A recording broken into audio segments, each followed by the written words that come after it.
శ్రీ గురుభ్యో నమః. కృష్ణం వందే జగద్గురుం. అందరికీ జై శ్రీరామ్ గోవింద.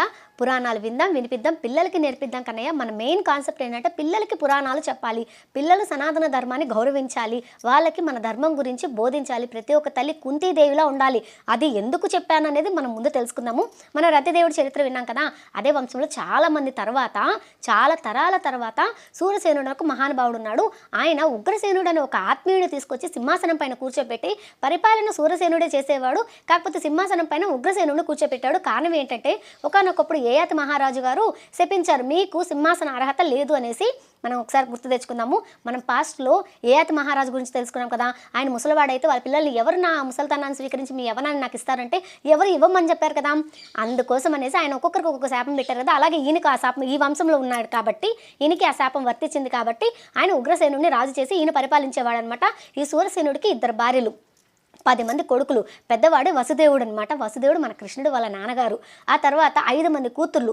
ఎవరు ఈ వసుదేవుడికి 5 మంది చెల్లెళ్ళు కూడా అంట. ఎలాగా సూరసేనుడికి కూతుర్లు అయితే ఈయనకి చెల్లెళ్ళే కదా.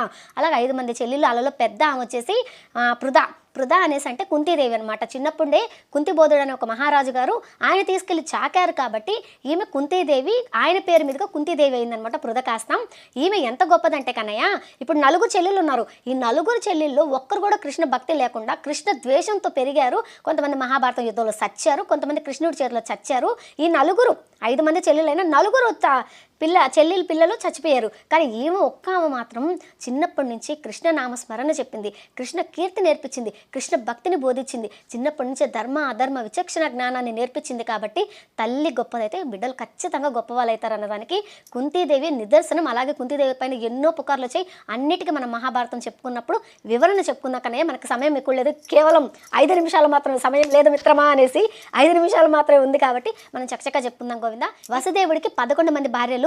వాళ్ళల్లో పెద్ద భార్య రోహిణి. ఈ రోహిణి స్వయంగా సొంతంగా నందుని యొక్క చెల్లెలు అనమాట.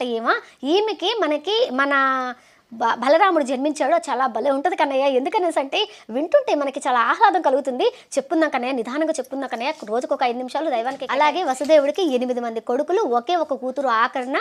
7వ కొడుకు వచ్చేసి బలరాముడు. అలాగే 8వ వాడు ఉన్నాడే, ఎప్పుడైతే సనాతన ధర్మం దెబ్బతింటుందో, ఎక్కడైతే గోవులు హింసించబడతాయో, ఎక్కడైతే స్త్రీలపైన అత్యాచారాలు జరుగుతాయో, స్త్రీల అధర్మంగా ఉంటారో, ఎక్కడ విచ్చలవిడతనంతో పెరిగిపోతూ ఉంటాడో, ధర్మం నాశనం అయిపోతుందో, నాస్తికవాదులు పెరిగిపోయి ధర్మం అనేది లేదు, దైవం అనేదే లేదు, మొత్తం ఒకటే, అంతా ఒకటే అని చెప్పి పిచ్చి పిచ్చి కుక్కలాగా వాగుతూ ఉన్న వాళ్ళు పెరిగిపోతూ ఉంటారు.